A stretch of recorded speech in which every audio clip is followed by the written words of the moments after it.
Hello and welcome to another update video about Solana. So yeah, on the Solana chart, we continue to consolidate just below this important neckline. Continues to be very, very resilient and holding really well.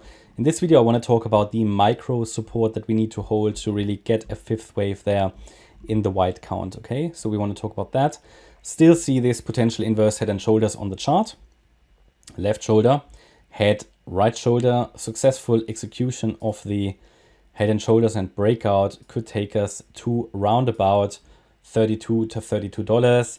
That would not necessarily be in line with the white wave count, so it is worth to be a bit skeptical. Just be a bit careful. Yeah, sometimes you have basically Elliott wave counts and patterns, traditional patterns aligned, but we don't have it really here at the moment. It would be the case if, for example, this wave 2 stretches a bit higher. That's of course possible. Yeah, we had a wave 1 down, a potential wave 2 higher. This could stretch a bit higher. So in the yellow wave count, yeah, we potentially have some alignment. The white wave count to form 5 waves up would really only need one more small high. I mean, someone asked, could this be a 1-2-1-2 setup? And I mean, the straight answer is yes, it could, but it really shouldn't. It really shouldn't.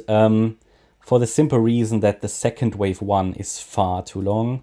So you don't typically see a lower degree wave 1 that is like 2 times the length of the higher degree wave 1.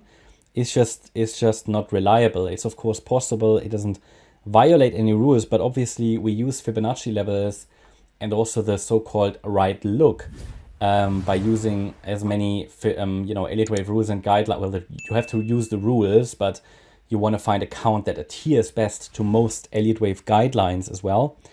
And I can only tell you, we use the Fib levels to really get an advantage and to really narrow down probabilities as much as possible. I mean, at any time I can show you 10 counts here. Now that wouldn't be very helpful. It wouldn't be useful. It wouldn't be helpful. It would confuse you, and it would just not be clear. So I always try to simplify it as much as possible and show you only the most likely counts, right? I don't show you what's possible, I show you what's probable, and typically I will consider all the counts, yeah. But I can tell you that a 1-2-1-2 is basically more to be put into the category of hopium, yeah, that you basically hope this is going to be bullish, but I have to focus on what's highly probable, and a 1-2-1-2 with a complete escalation scenario to the upside, I just don't believe it at this stage. Okay, it could go up to $32, yes, in the yellow wave 2, but that would be rather bearish, funny enough, and counterintuitive if you think, okay, we go higher, but it's actually bearish. Why would it be bearish? Because it would rather give this whole thing a 3-wave look again, okay? Whereas if we make a small 5th wave, it looks more like 5 waves, and also the Fibonacci proportions would be more aligned, and then this would rather emphasize the white wave count. So it's actually not desirable in the next wave to the upside to see a complete escalation, because then this could just form a larger wave 2, which would then come down again in an A, B, C structure, okay? A wave in 3 waves, the B wave down here, and even here the B wave could even go a little lower before pushing higher. So but yeah, that's sort of what we're watching for. Difficult situation at the moment, I can tell you that right now. Not very clear. For me, it's more like not trying to predict what's going to happen here. That's rubbish anyway. No, to understand, okay, what are the relevant levels to watch? What is the breakout point? What's the likely target?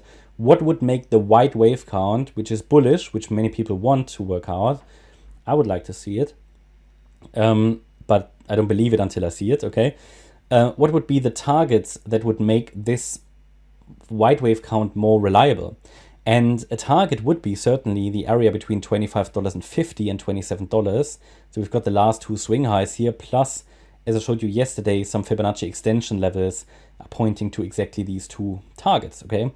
So that's what I'm watching, but until I see 5 up, I don't have them, okay? So therefore, it's worth to be skeptical. Also, this inverse head and shoulders is very obvious. I mean, everybody, including the taxi driver, sees it, and they would just, when it has time to build and everybody sees it, you know that many people will be ready to try to trade the breakout here, which is often a recipe for failure. So we'll see. It's one of the most interesting charts at the moment.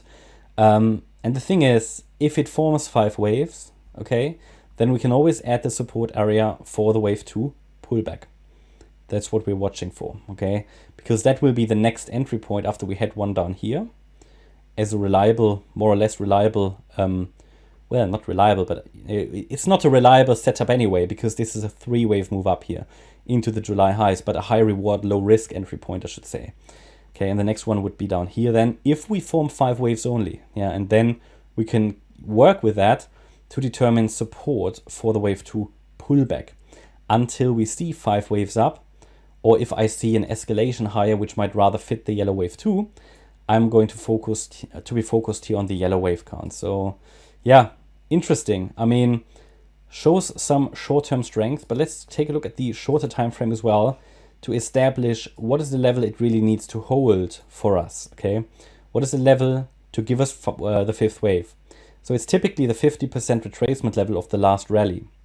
So we don't want that to be broken, and that would be at $23.30. So we don't want a sustained break below that level. If it happens, it would be a first signal that, again, this last attempt here to rally is failing.